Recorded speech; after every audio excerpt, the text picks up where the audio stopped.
lorsque Cuba et les États-Unis se rapprochent. Pendant plus d'un demi-siècle, les États-Unis ont maintenu un embargo économique et politique sur Cuba. Cependant, le 17 décembre 2014, le président américain Barack Obama et son homologue cubain, Raúl Castro, annonçaient en même temps le rapprochement historique de leurs deux pays. Les deux ennemis d'hier avancent à petits pas vers une lente normalisation de leurs relations. Les États-Unis n'ont pas encore levé l'embargo commercial et financier contre Cuba, mis en place en 1962 par John Fitzgerald Kennedy, en réaction au régime castriste et aux nationalisations des compagnies américaines.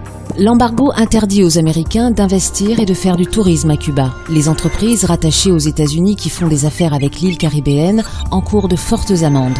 Si l'objectif était d'affaiblir le régime cubain, l'isolement n'a pas fonctionné, selon Barack Obama. Le président américain et Raúl Castro se sont prononcés sans succès pour la levée de cet embargo à de multiples reprises durant l'année 2015. Le Congrès américain est le seul à pouvoir prendre cette décision. Or, les républicains, qui en forment la majorité, y sont fortement opposés et ce, malgré les pressions politiques et médiatiques internationales. Outre l'embargo, d'autres points cruciaux restent à négocier. Le démantèlement de la base militaire et du centre de détention américain situé à Guantanamo. La question des compensations réclamées de part et d'autre, côté cubain pour les effets désastreux de l'embargo, côté américain pour les nationalisations des compagnies américaines. L'épineuse question du respect des droits de l'homme à Cuba, nombre de dissidents exilés aux États-Unis faisant pression en ce sens. Le rapprochement entre Cuba et les États-Unis s'est soldé par le rétablissement des relations diplomatiques dont le dernier point culminant a été la visite officielle, historique, de Barack Obama à Cuba du 20 au 22 mars. Cela faisait 88 ans qu'un président des États-Unis encore en exercice ne s'était pas rendu dans l'île.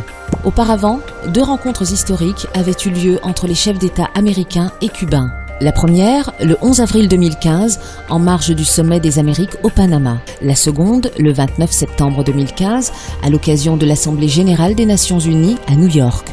Deux accords phares ont aussi été annoncés fin décembre 2015, la reprise des liaisons postales directes entre les deux pays et celle des vols aériens commerciaux réguliers, jusque-là suspendus. Le dégel des relations américano-cubaines a aussi entraîné la signature d'un accord sur la conservation et la gestion de zones maritimes protégées entre les deux pays, le développement de nouvelles collaborations en matière de recherche scientifique, notamment pour la médecine, Cuba étant réputé pour sa science médicale, la mise en place de liaisons par ferries entre la Floride et Cuba, la programmation de l'île comme escale pour les bateaux de croisière américains, l'arrivée en masse de touristes venus des États-Unis, d'où une fréquentation en hausse de 17% en 2015.